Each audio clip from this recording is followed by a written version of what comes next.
The bullet that grazed Delilah Morgan's shoulder 3 years ago in Kansas City left more than a scar, and Isaac Garrison knew nothing of this when he first saw her step off the stagecoach in Durango, Colorado Territory, in the summer of 1878. She moved like a woman expecting the world to explode at any moment, her dark eyes scanning every shadow, every doorway, every window along Main Street as though death itself might be lurking behind any one of them. Isaac watched from his position near the livery stable, having come down from his mountain cabin to trade pelts and stock up on supplies.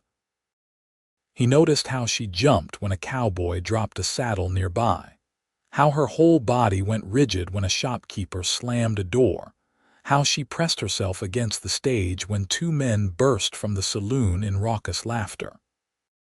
Most folks in Durango knew Isaac Garrison by reputation more than personal acquaintance. He came to town 4 or 5 times a year, a massive figure with shoulders that strained against his buckskin shirt, arms thick with muscle earned from years of setting trap lines, chopping wood, and hauling game through mountain passes. His dark hair fell past his shoulders, often tied back with a leather cord, and his beard was trimmed close enough to see the strong line of his jaw. Women looked, but few approached. There was something untamed about him, something that belonged to the high country and the endless sky. At 28 years old, he had lived alone in the San Juan Mountains for nearly a decade, and the solitude suited him fine. But something about the woman stepping down from the stagecoach made him pause in his business. She was maybe 24 or 25, with chestnut hair pinned up beneath a simple bonnet and a traveling dress that had seen better days. Pretty, he supposed, though it was hard to tell with the way she held herself so tense, so ready to bolt. She clutched a small carpet bag like it contained everything she owned, which it probably did. When the stage driver tossed down a trunk, she flinched so hard she nearly stumbled. Isaac frowned. He had seen men come back from the war between the states with that same haunted look, that same expectation of violence. What had happened to put that fear in her? The stage driver was already moving on to other business, and the woman stood alone on the dusty street, looking lost. Isaac finished loading his pack mule with the supplies he had purchased, then walked over with measured, deliberate steps. He had learned long ago that moving quietly was second nature to him, useful when tracking elk or approaching skittish horses, but he could see it would not do here. When he was still a good 10 feet away, he cleared his throat loudly. "Madam." She spun toward him, one hand flying to her chest. Her eyes were wide, the color of honey in sunlight, and for a moment she looked ready to run. Isaac stopped where he was and spoke in a low, even tone. "Did not mean to startle you. You look like you might need some directions. I am Isaac Garrison. Are you looking for someone in town?" She took a breath, and he watched her force herself to calm down. "I am Delilah Morgan. I am supposed to meet Reverend Paulson. I was told he could help me find lodging. Reverend is likely at the church this time of day." Isaac gestured down the street with an open hand, making sure to move slowly. "2 blocks that way, white building with the steeple, cannot miss it. Thank you." Her voice was soft but steady. She had control over her fear, even if she could not banish it entirely. That took strength. Isaac nodded and made to turn away, but something stopped him. Maybe it was the way she glanced at her trunk, too heavy for her to carry, and then at the dusty street full of rough men and hard women. Maybe it was the flash of resignation in her eyes, the look of someone who expected the world to be difficult and was proven right every single day. "I can carry your trunk for you," he offered, then quickly added, "if that would be helpful." She studied him for a long moment, and he could see her weighing the risk. Strange man, big enough to break her in half if he wanted to, but also the only person who had offered help. That would be kind of you, Mr. Garrison. He moved toward the trunk slowly, making sure she could track every movement. When he bent to lift it, he made a point of not doing so suddenly. The trunk was solid, but he lifted it like it weighed nothing, settling it against one shoulder. "Lead the way, Miss Morgan." They walked down Main Street together, though she kept a careful distance between them. Isaac matched his pace to hers, which was quick and nervous. When a rider galloped past, she flinched again, and Isaac made a mental note to stay on the street side of the boardwalk, putting himself between her and the traffic. "Are you new to Durango?" he asked, keeping his voice conversational and non-threatening. "Yes. I came from Kansas City. I am to be a teacher here if the town council approves." "That is good. Town needs a proper teacher. Last one moved to Denver 6 months back." She glanced at him sidelong. "And you, Mr. Garrison, do you live in Durango? I have a cabin up in the mountains." "I come down for supplies now and then." He paused. "Mostly I keep to myself. That must be peaceful." There was something wistful in her tone that made him curious, but he did not pry. They reached the church, a modest wooden structure that served Durango's small but growing population. Reverend Paulson was indeed there, tending to the small garden beside the building. He was a kind-faced man in his 50s, round in the middle, with wire-rimmed spectacles that always seemed to be sliding down his nose. "Ah, Miss Morgan." The Reverend hurried over, wiping dirt from his hands. "We received your letter. Welcome to Durango. I see you have met Isaac. Mr. Garrison was kind enough to help with my trunk." Isaac set the trunk down carefully on the church steps and tipped his hat to both of them. "Reverend, Miss Morgan, I hope you find Durango to your liking." He turned to leave, but Reverend Paulson called after him.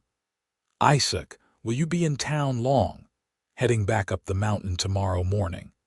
"Well, if you have time this evening, we are having a small supper to welcome Miss Morgan. Nothing fancy, just some of the town folks." "You would be welcome." Isaac hesitated. Social gatherings were not his preference, and the Reverend knew it. But something made him glance back at Delilah Morgan, who was watching him with those honey-colored eyes, and he found himself nodding. "I will try to make it." The Reverend beamed. "Excellent. 6 o'clock at the boarding house." Isaac nodded again and headed back to the livery where he had left his mule and horse. As he walked, he found his thoughts returning to the woman with the haunted eyes. What had happened to make her flinch at every sudden noise? And why did he feel compelled to find out? That evening, Isaac did something he almost never did. He paid for a bath at the barber shop, trimmed his beard himself with his hunting knife, and put on his one good shirt, a dark blue flannel that was not buckskin or fur. He felt ridiculous, but he went anyway, showing up at the boarding house at precisely 6 o'clock. The boarding house was run by Martha Henderson, a widow in her 60s who knew everyone's business and was not shy about sharing it. She welcomed Isaac with surprise and delight, ushering him into the dining room where a modest table was set for about 8 people. Reverend Paulson was there with his wife, along with 2 town council members and their wives. And Delilah Morgan, wearing a simple dress of pale green that brought out the warmth in her eyes. Isaac took a seat near the end of the table, acutely aware of how out of place he felt. But when Delilah took the seat across from him, offering a small, shy smile, some of the awkwardness faded. The meal was simple but good, roast chicken and potatoes with fresh bread. Conversation flowed around the table, mostly questions directed at Delilah about her teaching experience and her journey west. Isaac listened more than he spoke, which was his habit. He learned that she had taught at a small school in Kansas City for 2 years before deciding to come west. She spoke carefully when asked about her reasons for leaving, saying only that she wanted a fresh start. One of the council members, a pompous man named Harold Brennan, dominated much of the conversation. "Durango is growing fast, Miss Morgan. Why, just last year we established regular stage service. We will be a proper city soon, mark my words. Though of course, we still have our rough elements." He cast a meaningful glance around the table. Not everyone here is civilized. Isaac felt the jab was probably aimed at him, but he did not care enough to respond. Instead, he watched Delilah's face and saw the flicker of discomfort there. She did not like Brennan, and that raised his opinion of her. After dinner, as people began to disperse, Isaac found himself on the boarding house porch with Delilah. The evening air was cool and pleasant, carrying the scent of pine from the mountains. She stood near the railing, looking up at the peaks that surrounded Durango. "They are beautiful," she said softly. "The mountains, I have never seen anything like them." "They are home," Isaac said simply. He paused, then added, "If you ever need anything while you are settling in, Reverend Paulson knows how to reach me. I check with him when I come to town." She turned to look at him, and in the fading light her face was thoughtful. "Why are you being kind to me, Mr. Garrison?" The question caught him off guard. Why would I not be? Most people do not notice, or if they do not care. He met her eyes steadily. "I notice a lot, Miss Morgan.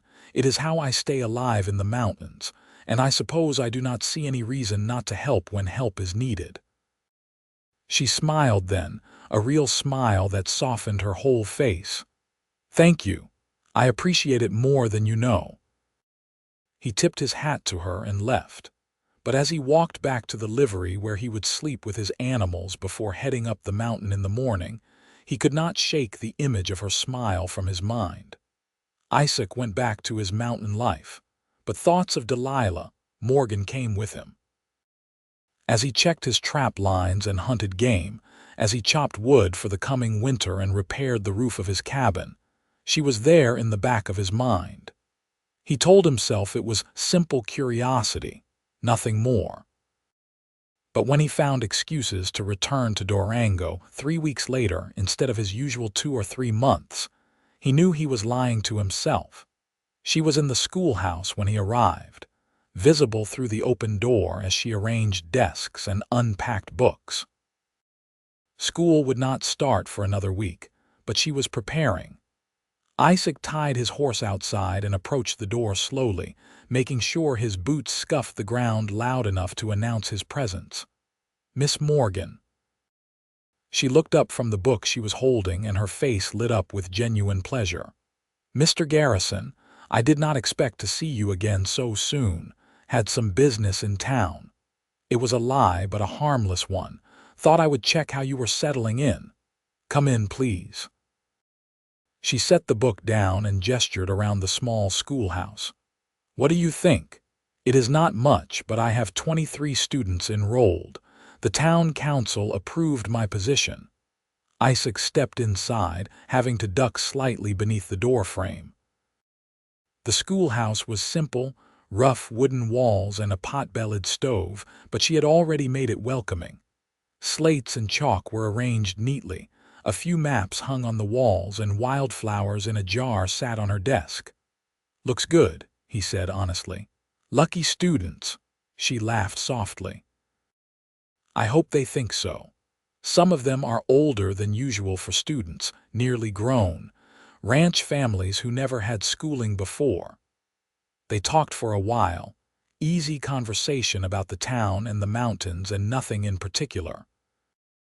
Isaac found himself relaxing in a way he rarely did around people. She did not expect him to be anything other than what he was, and there was a comfort in that. As he was about to leave, she hesitated, then asked, "Mr. Garrison, would you tell me about the mountains? About living up there?" So he did. He told her about winter storms that could bury a cabin in snow overnight, about tracking elk through aspen groves where the leaves turned gold in autumn, about the silence that was not really silence at all, but filled with wind and wildlife, and the sound of one's own breathing. She listened with rapt attention, and when he finished, her eyes were distant, thoughtful. "It sounds lonely," she said finally. "Sometimes," he admitted, "but lonely is not always bad. Sometimes it is better than the alternative." She looked at him then with such understanding that he knew she got it, knew she had felt the same. Whatever had happened to her in Kansas City, whatever had left her jumping at loud noises and watching every shadow, it had taught her that solitude could be a refuge. After that, Isaac found more reasons to come to town. He brought her fresh meat, which she accepted with gratitude and shared with Martha Henderson at the boarding house. He repaired the schoolhouse steps, which had been wobbly. He brought her books from his cabin, old volumes he had collected over the years that he thought she might enjoy. And slowly, carefully, they became friends. Isaac was always careful around her. He learned quickly what would startle her. Sudden movements were bad. Loud noises were worse. Approaching from behind was unthinkable. So he developed a habit of announcing himself before he entered a room, of moving with deliberate care when he was near her, of making sure she always knew where he was and what he was doing.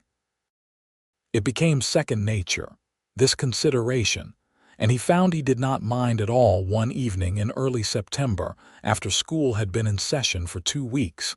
He arrived at the schoolhouse to find her crying at her desk. His heart clenched. He stopped at the door and knocked loudly on the frame, though the door was already open. Delilah. They had moved to first names weeks ago. She looked up, quickly wiping at her tears. "Isaac, I did not hear you coming." That was the idea. He stepped inside slowly. "What is wrong?" She shook her head. "It is nothing, just a difficult day." He pulled up one of the student chairs, which was comically small for his large frame, and sat down where she could see him clearly. "Tell me," and she did, haltingly at first, then in a rush. One of the older boys, 17 and big for his age, had gotten angry when she corrected him. He had shouted, slammed his slate down, stormed toward her desk. She had frozen, completely unable to move or speak, transported back to whatever had happened to her in Kansas City. The boy had not touched her, had not even come very close, but the damage was done. She had barely held herself together for the rest of the day. "I am supposed to be better," she said, her voice breaking. "It has been 3 years. I should be over this by now." "Over what?" Isaac asked gently. She was quiet for a long time, and he thought she might not answer. But then she took a shaky breath and told him. She had been engaged in Kansas City to a man who seemed charming and kind at first, but after the engagement he changed. He became controlling, jealous, violent. When she tried to break off the engagement, he came after her with a gun. He shot her, grazed her shoulder, and would have done worse if her neighbors had not intervened. He was arrested, but his family had money and influence. He served only 6 months in jail. "I left as soon as he was released," she said. "I could not stay there knowing he was free, knowing he could find me any time he wanted. So I came here to the middle of nowhere, hoping I could finally feel safe." She laughed bitterly. "But I brought the fear with me. I jump at shadows. I cannot stand raised voices or sudden movements. I am broken, Isaac." He reached out slowly and took her hand in his. His hand dwarfed hers, calloused and rough from years of hard living, but his touch was gentle. "You are not broken. You survived something terrible, and you are still here, still teaching, still building a life. That is not broken. That is strength." She looked at their joined hands, then up at his face. "You are not afraid of me, of my fear." "Why would I be afraid of that? Most people think I am weak. Or mad, or both.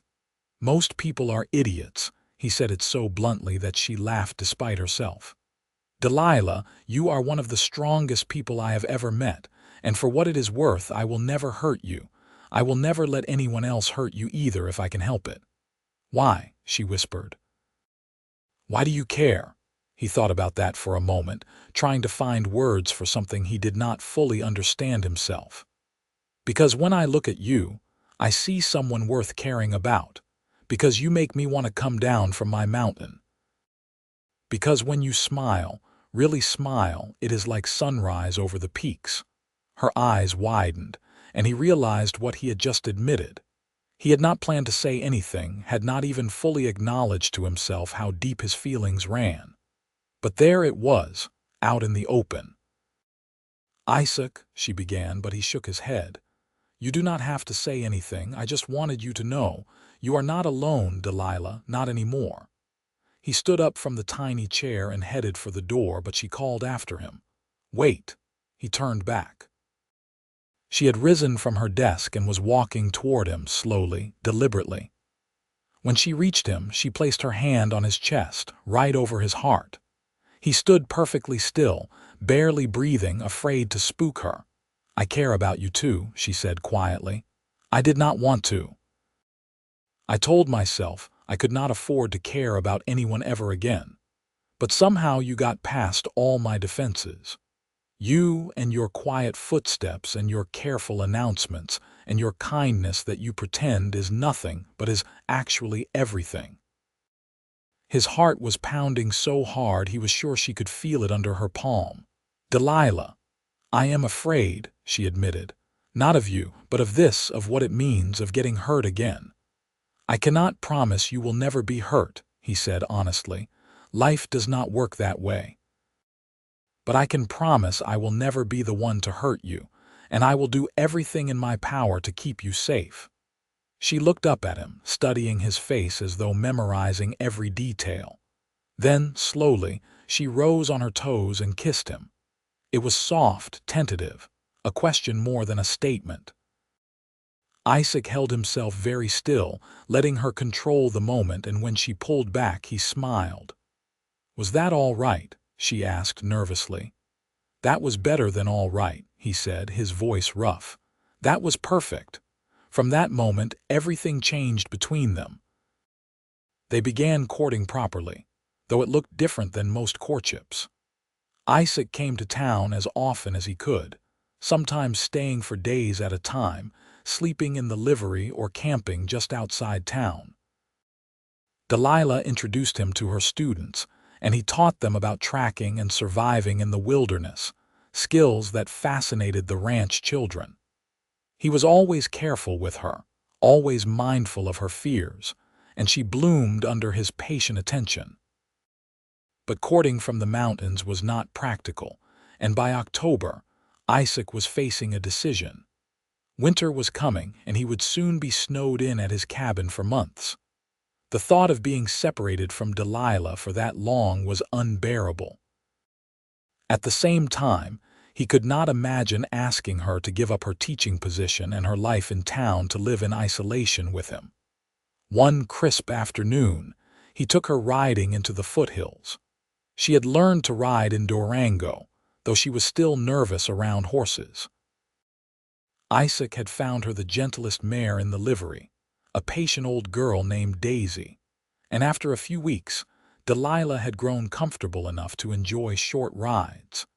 They rode to a spot Isaac loved, a small meadow surrounded by aspen trees with a view of the valley below. He helped her down from her horse, taking care to announce each movement, and they sat together on a flat rock, sharing the lunch she had packed. "Winter is coming," he said finally, watching the clouds gather over the peaks. "Another few weeks and the high country will be snowed in. I know." Her voice was quiet. "I have been thinking about that. I do not want to be apart from you for months," he admitted, "but I also will not ask you to give up your life here. The children need you. The town needs you." She was silent for a moment, then said, "What if I want to be asked?" He turned to look at her sharply. "Delilah, I love teaching," she said slowly, "but I love you more. And the thought of you being alone in that cabin all winter, the thought of not seeing you until spring, it breaks my heart. Mountain winters are hard," he warned. "Cold, isolated. It is not like living in town. I know, but I would be with you.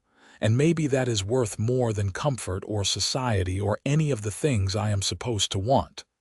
She took his hand. Isaac, I am tired of being afraid all the time. Here in town, I jump at every noise, worry about every stranger who passes through. But when I am with you, I feel safe. You make me feel like maybe I can heal, like maybe I can be whole again. You are already whole, he said fiercely. But if you want to come to the cabin, if you truly mean that, then I want you there. I want you with me always. Then ask me properly, she said with a small smile. He slid off the rock and knelt in front of her, taking both her hands in his. Delilah Morgan, will you marry me? Will you be my wife and live with me in the mountains and let me spend the rest of my life making you happy? Yes, she said, and she was laughing and crying at the same time. Yes, Isaac Garrison, I will marry you. He stood and pulled her into his arms, holding her close, feeling her warmth against him. She fit perfectly there, her head tucked under his chin, and he sent up a silent prayer of thanks to whatever force had brought her into his life. They were married 2 weeks later in Reverend Paulson's church, with half the town in attendance. Delilah wore a simple dress of cream-colored wool that Martha Henderson had helped her sew, and Isaac wore his good shirt and a vest he had borrowed from the general store owner. The ceremony was short and sweet, and when the Reverend pronounced them husband and wife, Isaac kissed her gently, mindful even in his joy not to startle or overwhelm her. The town threw them a reception at the boarding house, with food and music and dancing.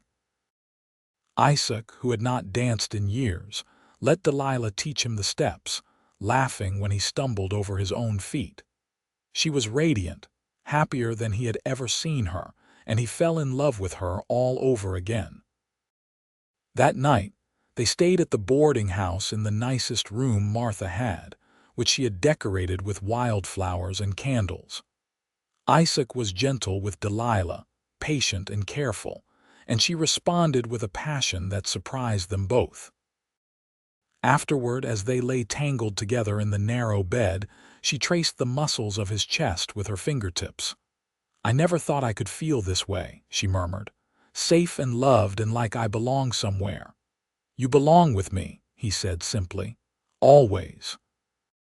They spent a few more days in Durango, closing up the schoolhouse and arranging for a replacement teacher to come in the spring, if Delilah wanted to return.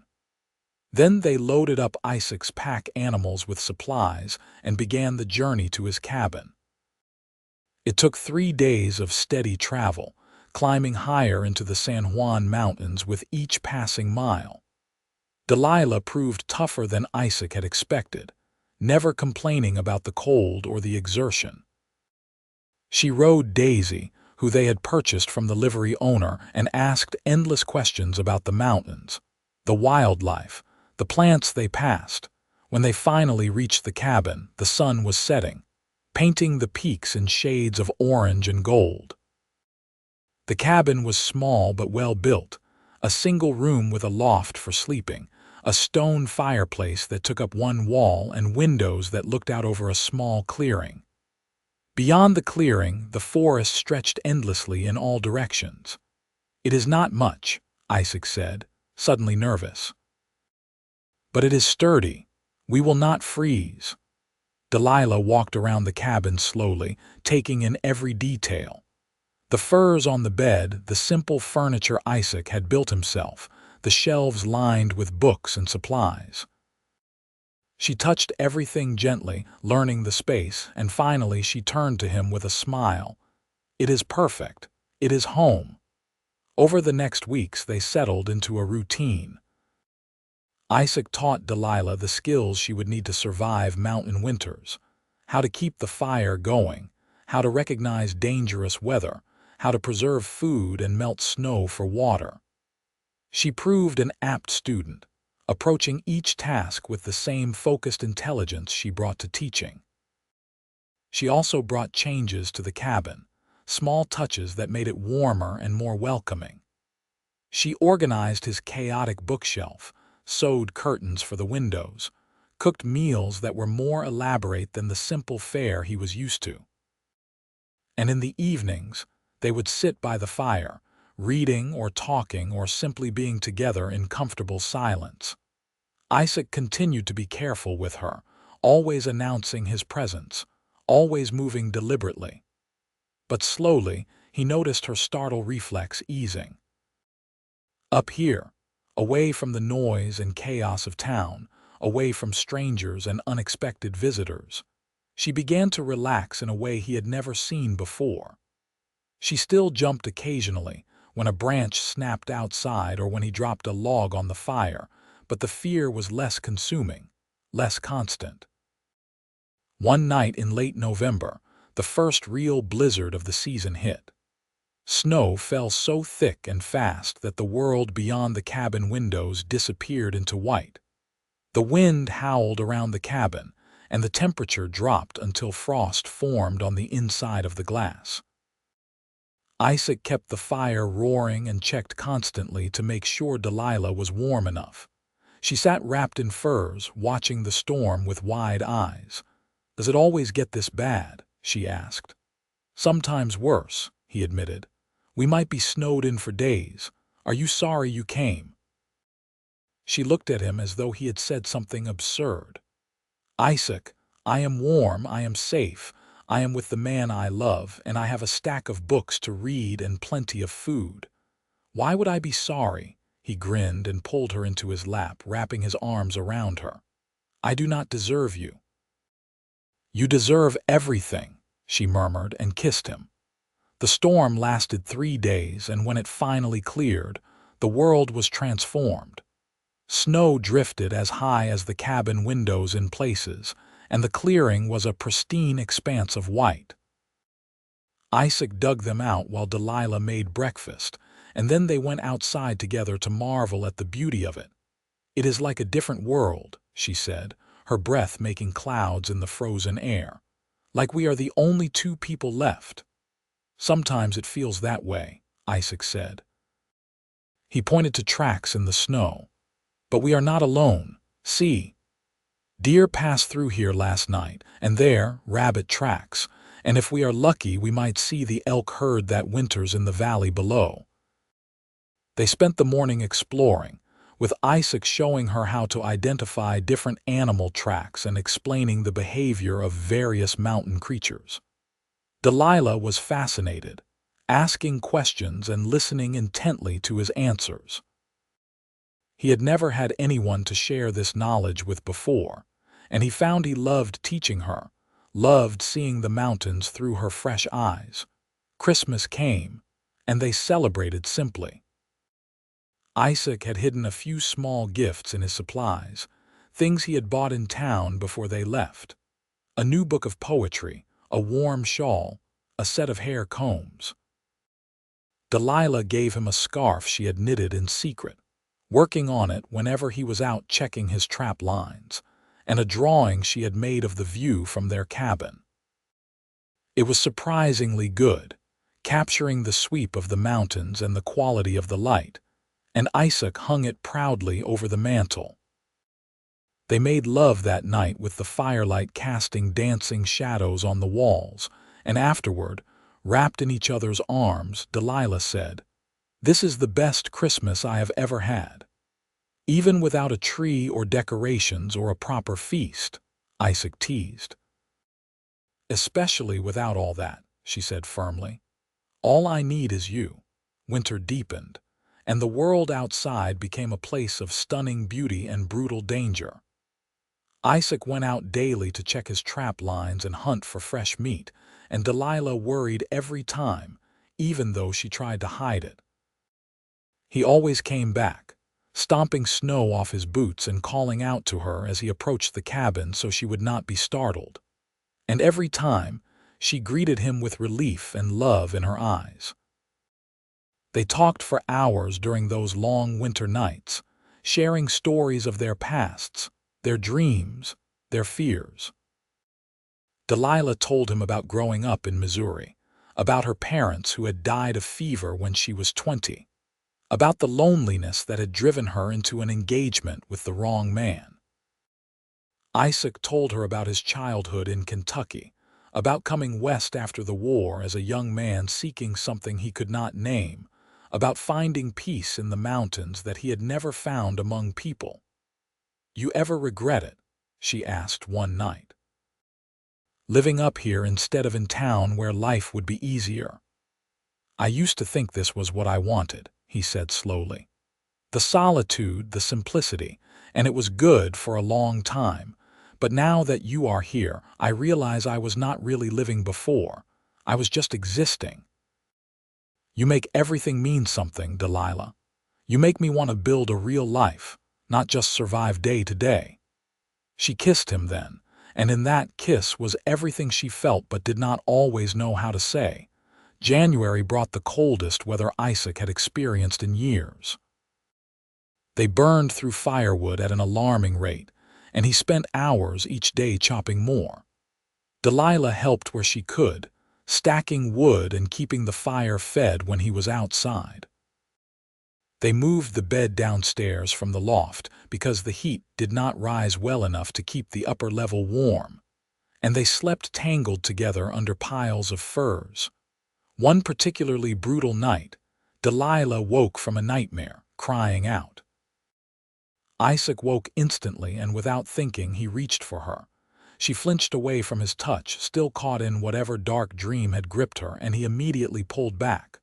"Delilah," he said firmly but gently, "you are safe. You are in the cabin. It is me, Isaac. You are safe." She blinked, slowly coming back to herself, and then she was crying and reaching for him. He held her close, one hand smoothing her hair while she sobbed against his chest. "I dreamed he found me," she gasped. "That he came here and hurt you and dragged me away, and I could not stop him." "He will never find you here," Isaac said with absolute certainty. "And even if he did, he would have to go through me first. And Delilah, I promise you, he would not succeed." The fierce protectiveness in his voice seemed to calm her. She clung to him, and he held her until she fell back asleep, and even then he did not let go. In the morning she was embarrassed. "I am sorry. I thought I was past those nightmares." "Healing is not a straight line," he said. "There will be bad days. But there will also be good days, and eventually the good will outnumber the bad. We have time, Delilah. We have all the time in the world." February brought the first hints of spring, though snow still covered the ground. The days grew longer and the sunlight stronger. Delilah announced one morning that she was pregnant, and Isaac's heart nearly burst with joy and terror in equal measure. A baby, here in the mountains, miles from any doctor or midwife. The dangers were real and numerous, but Delilah was calm. "Women have been having babies in remote places since the beginning of time. We will be fine, and we have months to prepare." They spent the late winter and early spring doing exactly that. Isaac built a cradle from pine wood, sanding it smooth and carving designs into the sides. Delilah sewed tiny clothes and blankets, humming while she worked. They talked about names and plans and what kind of parents they wanted to be. The snow began to melt in earnest in April, revealing the world beneath. Wildflowers emerged almost overnight, carpeting the meadows in color. Delilah walked through them with her hand on her still flat belly, and Isaac thought he had never seen anything more beautiful. They decided to go to Durango in May, before Delilah was too far along to travel comfortably. She wanted to see the doctor there, get proper supplies, and reconnect with the few friends they had made. The journey down the mountain took longer than usual, with Isaac being extra cautious and Delilah tiring more easily, but they made it safely. Durango had grown in their absence, with several new buildings and a notable increase in population. People greeted them warmly, and Reverend Paulson threw an impromptu celebration when he heard about the baby. The doctor, an older man named Whitmore, examined Delilah and pronounced her healthy and the pregnancy progressing normally. "She is strong," he told Isaac, but I would feel better if she stayed in town for the birth. Mountain deliveries are risky. Isaac and Delilah discussed it that night in Martha Henderson's boarding house. "I want you safe," Isaac said. "If the doctor thinks you should be here, then we should listen." "That would mean months apart," Delilah pointed out. "I would need to come down in July or August to be safe, and the baby is not due until October." The thought of being separated for that long was painful, but Isaac could not argue with the logic. Finally, they reached a compromise. They would return to the cabin for the summer, but come down to Durango in late August, well before the baby was due.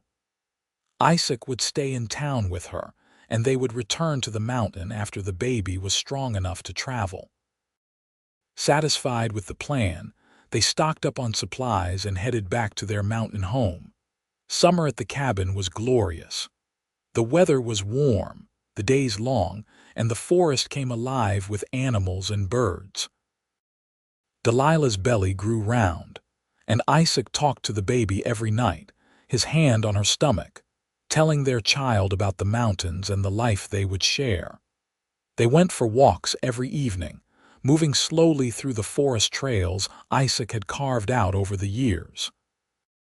He showed her his favorite spots: a waterfall that thundered down a cliff face, a grove of ancient trees that seemed to whisper secrets, a high ridge where you could see for miles in every direction. Delilah took it all in with quiet wonder, one hand always on her growing belly, as though sharing each sight with the child within. In late August, as planned, they packed up and headed to Durango. Delilah was large now, moving carefully, and the journey was slow and tedious.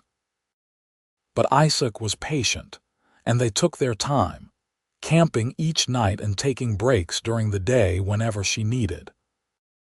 They arrived in Durango in early September, and Martha Henderson immediately fussed over Delilah, getting her settled in the best room and bringing her food and anything else she might need.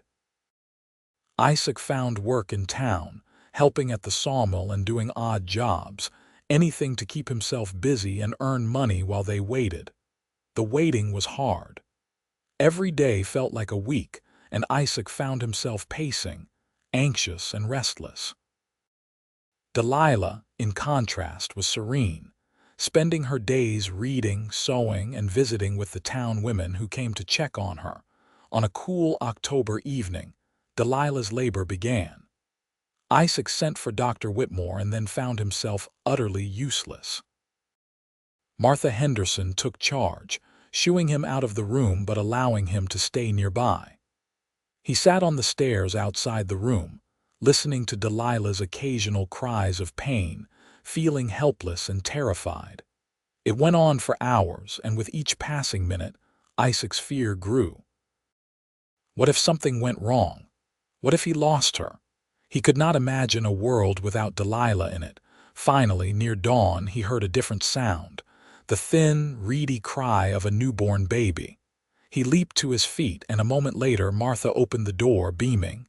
"You have a son," she announced. "A big, healthy boy, and Delilah is tired but fine." Isaac rushed into the room. Delilah was propped up in bed, pale and exhausted but smiling, and in her arms was a tiny bundle. He approached slowly, almost afraid to believe it was real, and looked down at his son. The baby had a shock of dark hair and a red, scrunched-up face, and he was the most perfect thing Isaac had ever seen. Delilah looked up at him, her eyes shining. "Meet your son," she said softly. "What should we name him?" They had discussed names endlessly and never quite settled on one. But looking at his boy now, Isaac knew. "Daniel, after my father." "Daniel Garrison," Delilah said, testing it out. "I like it. Hello, Daniel. Welcome to the world." Isaac reached out one large, calloused finger, and the baby's tiny hand wrapped around it. Something in Isaac's chest cracked open, a rush of love so intense it was almost painful. This was his son. His family. They stayed in Durango through the winter, giving Delilah time to recover and Daniel time to grow stronger before attempting the journey to the cabin. It was a different kind of winter than the one they had spent in the mountains, surrounded by people and activity instead of silence and snow. But it had its own joys. Isaac learned to change diapers and soothe a crying baby, though he never quite lost the fear that he might break something so small and fragile. Delilah, for her part, blossomed as a mother. All her fear and anxiety seemed to fade in the face of caring for Daniel.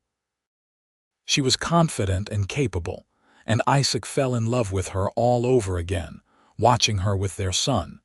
In April, when Daniel was 6 months old and spring had firmly taken hold, they packed up and headed back to the cabin. The journey was easier than Isaac had feared. Daniel was a good-natured baby, content to sleep in the sling Delilah had sewn, and the weather cooperated. When they finally arrived at the cabin, Isaac was relieved to find it intact. He had worried about animals or weather damage, but everything was just as they had left it. They settled back in quickly, falling into old routines adjusted for the presence of a baby. Isaac built an addition onto the cabin that summer, a second room that could serve as a bedroom for Daniel as he grew. Delilah planted a garden in the clearing, vegetables and herbs that would help them be more self-sufficient. And Daniel grew, becoming more alert and interactive, fascinated by the world around him. One evening in late summer, they sat on the porch Isaac had built, watching the sun set over the mountains. Daniel was asleep in Delilah's arms, and the world was quiet and peaceful. "Are you happy?" Isaac asked. It was a question he asked often, needing reassurance that he had not taken her from a life that would have been better for her. "I am happier than I ever thought possible," Delilah said honestly. "There are moments when I miss teaching, miss being around other people, but those moments are rare. Mostly, I feel like I have found exactly where I am supposed to be. With you, with Daniel, in this place that feels like it exists outside of time. We could move to town if you wanted," he offered, not for the first time. "I could build a house there, fine work. You could go back to teaching." "I do not want that," she said firmly. "Isaac, for the first time in 3 years, I do not feel afraid all the time. I sleep through the night. I do not jump at every sound. Yes, I still have moments, still have bad days, but they are getting fewer and farther between. This place, this life we have built, it is healing me in a way nothing else could." He pulled her close, careful not to disturb the sleeping baby. "You have healed me too, you know. I did not even realize I was broken until you showed me what it felt like to be whole."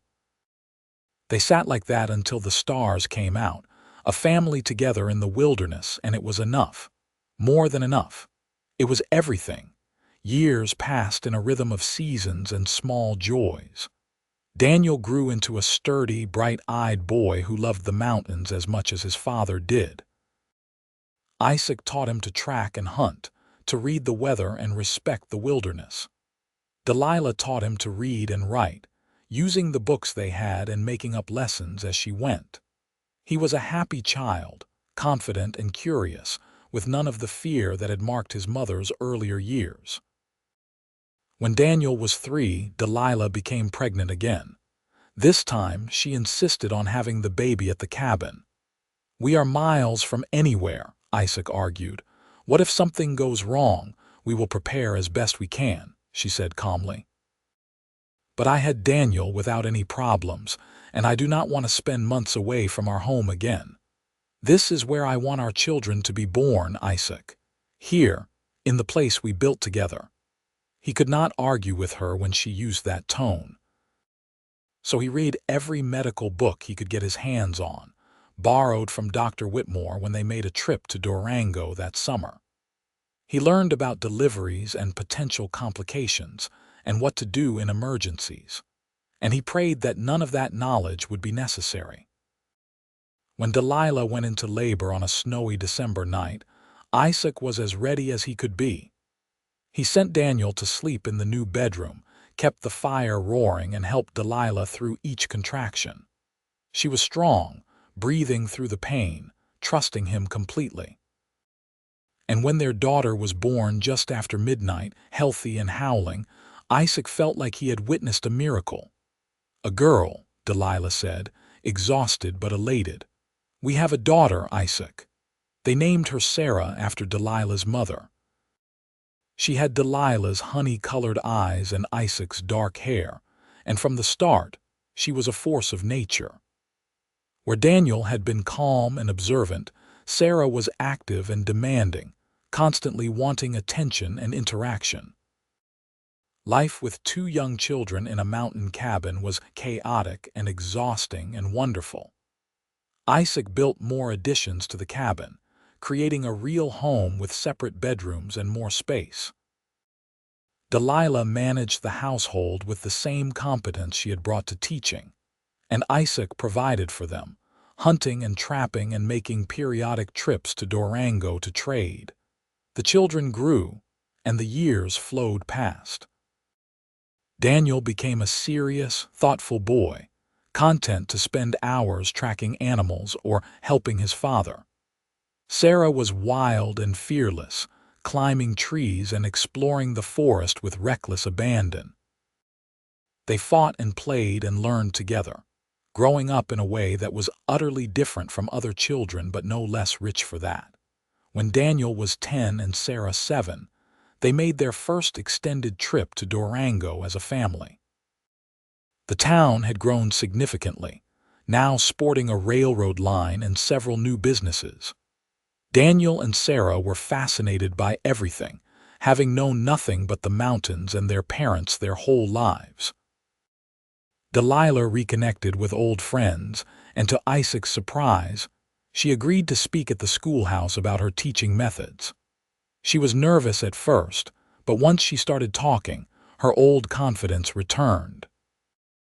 She spoke about education and child development and the importance of learning from the natural world, and the gathered townspeople listened with rapt attention. Afterward, the school board approached her about returning to teach, but she declined gently. "My place is in the mountains," she said. "But I am happy to consult or help train new teachers if you would like." That became a pattern over the years.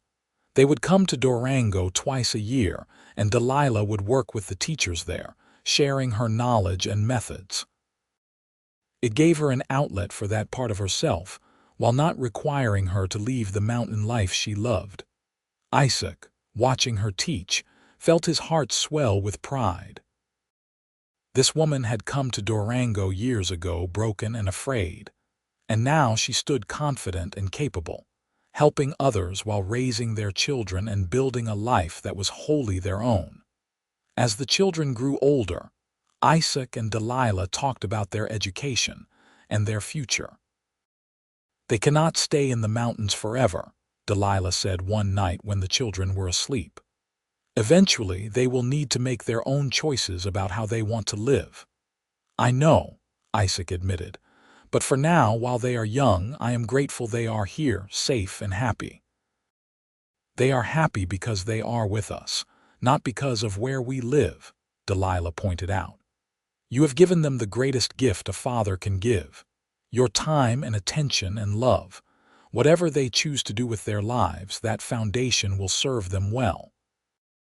When Daniel turned 15, he asked to spend a winter in Durango, attending the school there and learning about life in town. It was hard for Isaac to let him go, but he understood the need.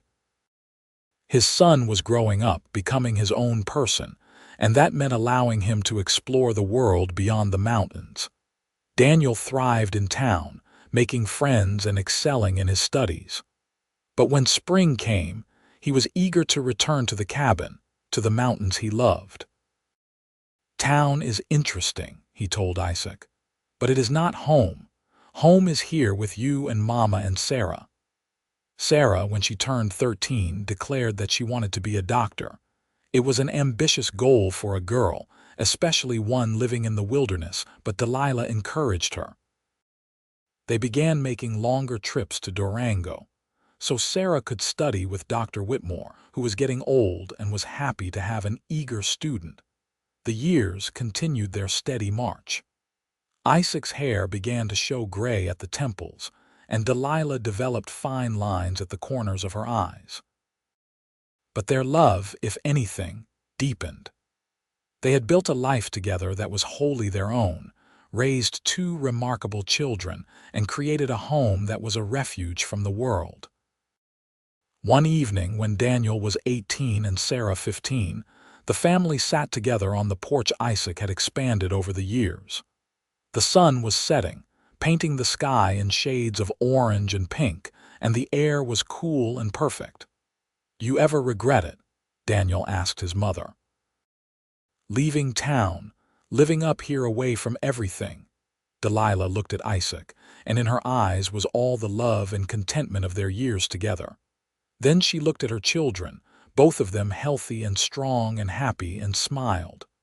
"Not for one single moment," she said. "This life, this family, it is everything I never knew I needed. Your father saved me, you know, not just from my past, but from a future that would have been small and afraid. He taught me that it is possible to heal, to be strong, to build something beautiful from broken pieces." Isaac reached over and took her hand, and they sat there together, their children beside them, watching the sun disappear behind the mountains. He thought back to that day years ago when he had first seen her step off the stagecoach, jumping at every sound, so obviously damaged and afraid. And now look at her, confident, peaceful, whole. "You saved me too," he said quietly. "I was just too stubborn to realize I needed saving." The children groaned at the sappiness, but they were smiling. This was their normal, this open affection between their parents, this life lived deliberately and fully. When Daniel was 21, he made the decision to become a wilderness guide, using the skills his father had taught him to help newcomers navigate the mountains safely. Sarah, at 18, was accepted as an apprentice to Dr. Whitmore, one of the first female medical students in the territory. Both choices made Isaac and Delilah proud, proof that their children could move between both worlds, the wilderness and civilization, taking the best of each. As their children grew into adults and began building their own lives, Isaac and Delilah found themselves alone again in the cabin, just as they had been in those first years. But it was different now. They were older, more settled, and the love between them had the depth of decades. They still took walks every evening, moving a bit slower now but enjoying the journey no less. Isaac still announced himself when entering a room, still moved with deliberate care around Delilah, and she rarely flinched anymore. The fear that had once dominated her life was now just a whisper, easily dismissed. One spring evening, when Isaac was 52 and Delilah 48, they walked to their favorite spot, the meadow where he had proposed all those years ago. The aspen trees had grown taller, and new saplings filled in spaces where old trees had fallen, but the view was just as stunning. "If you could go back," Isaac asked, "back to that day you stepped off the stagecoach in Durango, knowing everything that would happen, would you still get on that stage in Kansas City?" Delilah did not hesitate. "I would get on the stage faster. I would run if I had to. Because every hard moment, every scared moment, every doubt and fear, it was all worth it to end up here with you." He pulled her close, and they stood there in the meadow, two people who had found each other against all odds and built a love that was as enduring as the mountains around them. Years continued to pass, gentle and full. Daniel married a girl from Durango and brought her to meet his parents. She was smart and kind and completely unfazed by the mountain life, and Isaac and Delilah welcomed her with open arms. Sarah completed her medical training and opened a practice in Durango, becoming known as one of the best doctors in the territory. She visited often, bringing news from town and checking on her parents' health. When Isaac was 58, Daniel and his wife had a baby, a boy they named Isaac. Becoming grandparents filled Isaac and Delilah with a joy they had not expected, and they made more frequent trips to town to see their grandson.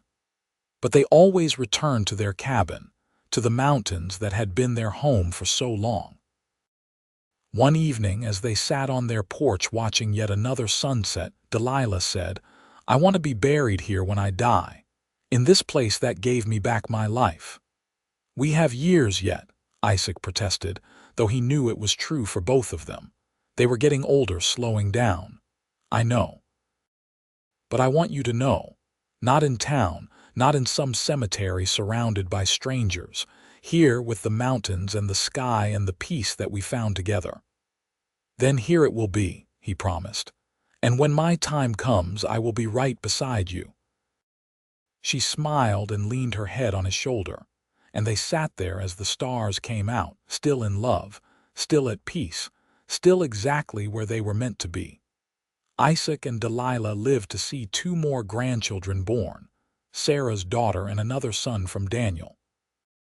They watched their children thrive, saw their grandchildren take their first steps and speak their first words. They grew old together in the cabin they had made a home, surrounded by the mountains they loved.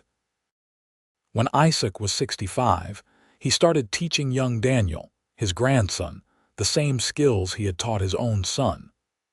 The boy was eager and quick to learn, and Isaac found deep satisfaction in passing on knowledge that had sustained him for so many years. Delilah, for her part, taught the grandchildren to read and appreciate books, creating a new generation of mountain-smart children who were equally at home with literature and wilderness. They still took their evening walks, though now they did not go as far, and Isaac had carved benches at strategic points along the trails where they could rest and enjoy the view. Delilah's hair had gone silver, and Isaac's was more gray than dark, but when they looked at each other, they still saw the young people who had fallen in love in Durango all those years ago. On their 30th wedding anniversary, their children and grandchildren made the journey to the cabin for a celebration. It was crowded and chaotic, with children running everywhere and adults catching up on news and sharing stories. Isaac stood back and watched it all, this family that had grown from 2 broken people who had found each other, and his heart was full. That night, after everyone had settled down to sleep in various corners of the expanded cabin and in tents outside, Isaac and Delilah slipped away to their bedroom. She curled against him, fitting into the space she had occupied for 3 decades. "Thank you," she said softly. "For what?" "For seeing me when I was invisible, for being gentle when I was broken, for loving me enough to let me heal, for building this life with me, for everything, Isaac. Thank you for everything." He kissed her forehead, then her lips, tender and sweet. "Thank you for taking a chance on a mountain man who did not know he was lonely until you arrived. Thank you for making me a husband, a father, a grandfather. Thank you for 30 years of love, and for however many more we have, I will thank you every single day." They fell asleep like that, wrapped in each other's arms, surrounded by family in the home they had built together in the mountains.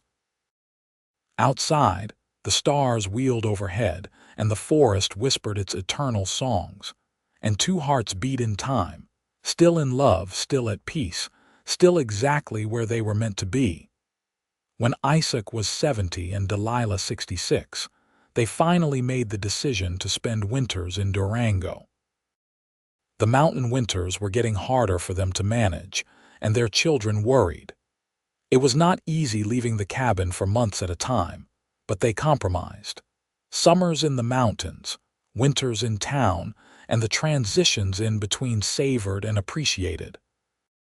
During one of these winters in Durango, now in their early 70s, Delilah fell ill. It started as a simple cold but developed into something more serious. Sarah, now an experienced doctor, cared for her mother with skill and devotion, but even she could see that Delilah was weakening. Isaac never left her side, holding her hand, telling her stories of their life together, reminding her of all the beautiful moments they had shared. One evening, as snow fell softly outside, Delilah squeezed his hand weakly. "Isaac, I need you to promise me something." "Anything," he said, his voice rough with emotion. "After I am gone, do not hide away in the mountains alone. Stay close to our children and grandchildren. Let them take care of you the way we took care of them. Promise me, Delilah." "Promise me," she insisted, her honey-colored eyes still bright despite her illness. "You gave me a beautiful life. Now live the rest of yours surrounded by the family we created. Promise." "I promise," he said, tears streaming down his weathered face. "But you are not going anywhere."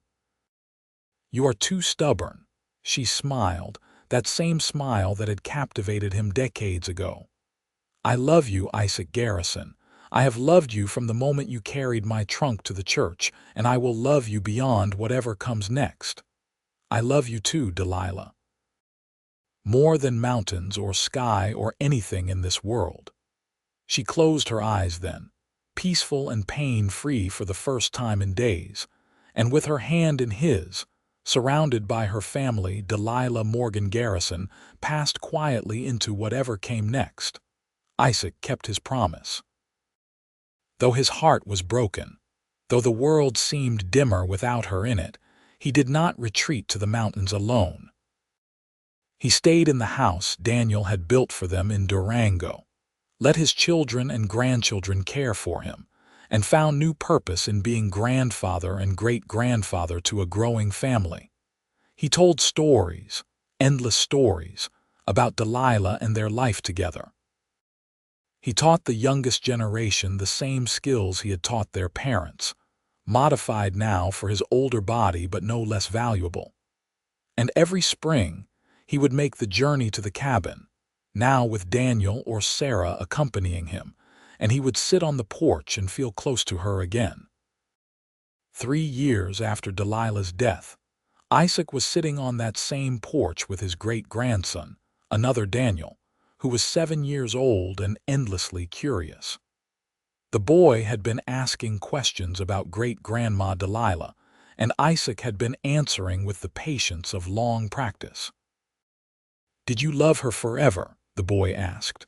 "I loved her from the moment I saw her," Isaac said, "and I will love her until my last breath. Beyond that too, I expect." "That is a long time to love someone," the boy said solemnly. "It is, and it was not nearly long enough." Isaac looked out at the mountains, at the sunset painting them in gold and rose. "But we had a good life, your great-grandmother and I. We built something real and lasting. And the best part is, it did not end with her. It lives on in your grandfather, in your mother, in you. Love like that does not die. It just changes shape." The boy thought about this, then snuggled closer to his great-grandfather.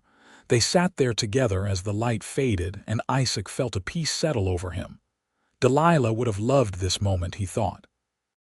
Their great-grandson, this mountain they had loved, the family they had built together, all of it continuing beyond them.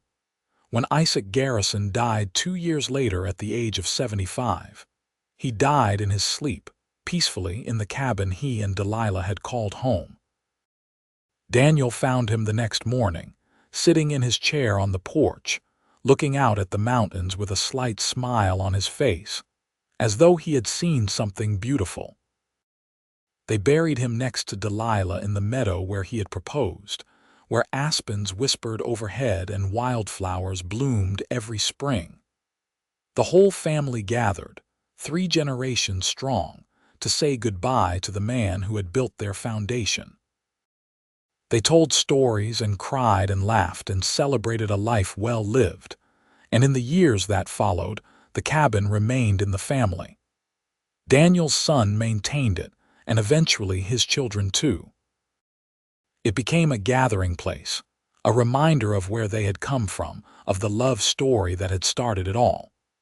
Visitors to the meadow would sometimes see the two graves there, simple markers with names and dates, and wonder about the couple buried in such a remote place. But the family knew. They knew about the broken woman who had stepped off a stagecoach in Durango, jumping at every sound. They knew about the mountain man who had learned to move quietly and announce himself with care, who had loved her with such patience and devotion that he had helped her heal. They knew about 30 years of marriage in the mountains, about children raised and grandchildren cherished, about a love that had endured beyond death. And on summer evenings, when the light was just right and the wind whispered through the aspens, some of the family swore they could feel them there still. Isaac and Delilah, together in the place they had loved, watching over the family they had created, their love a living thing that would endure as long as the mountains themselves stood strong and unchanging beneath the endless sky.